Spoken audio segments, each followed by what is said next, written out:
Okay. 10 years without books. As I write this, I have half an eye on an old James Bond film that is showing on my computer. But this is a story about how I stopped watching TV and began reading again for pleasure.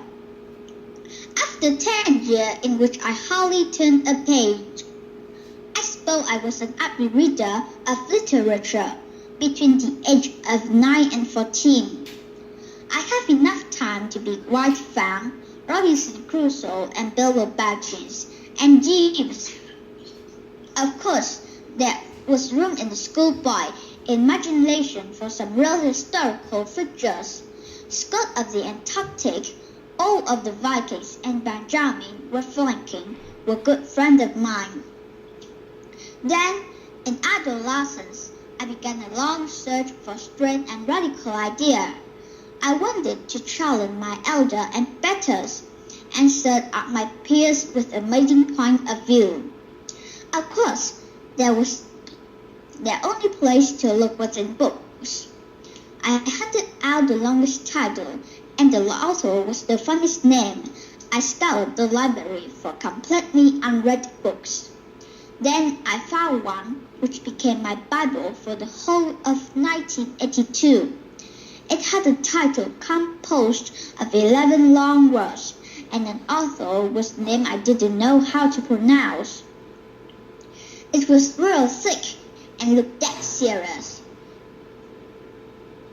Even better, it put forward a whole worldview that would take days to explain. Perfect! I took it out of the library 3 times, proud to see the Death Star light up on the empty library insert. Later, I went to university, expecting to spend long evenings in learned discussion with clever people. I started reading philosophy. For some reason, I never found the deep-thinking intellectual I hoped to meet.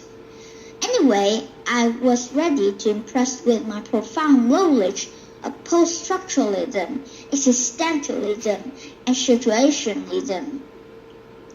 These things are usually explained in rather short books, but they take a long time to get through. They were the end of my usual reading. Working life was hard to get used to after so much theory.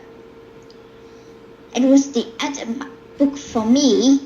There didn't seem to be much in books that would actually get things done. To do things, you had to answer the telephone and work a computer.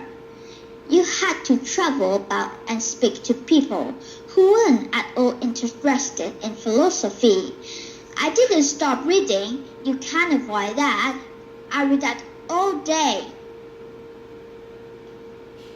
But no book came my way. Only manuals and pamphlets and contracts and documents.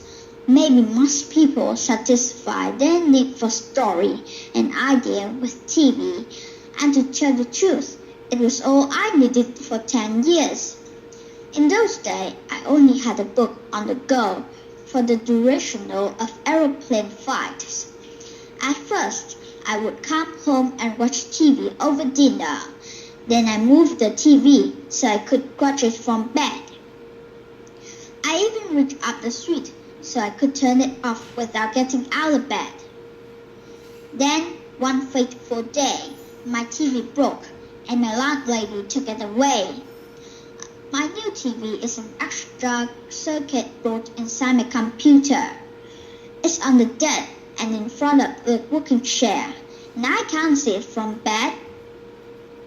I still dress for the weather vacation, and it's nice to have it on while I'm typing this.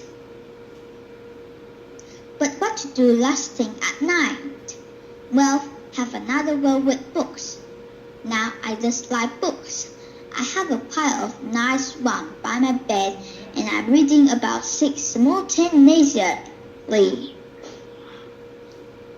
I don't want to be any of characters. I don't care if 1,000 people have already read them. I don't have to search through libraries. There are books everywhere, and all of them have something to read in them. I a strange feeling that they've been there all along, waiting me to pick them up.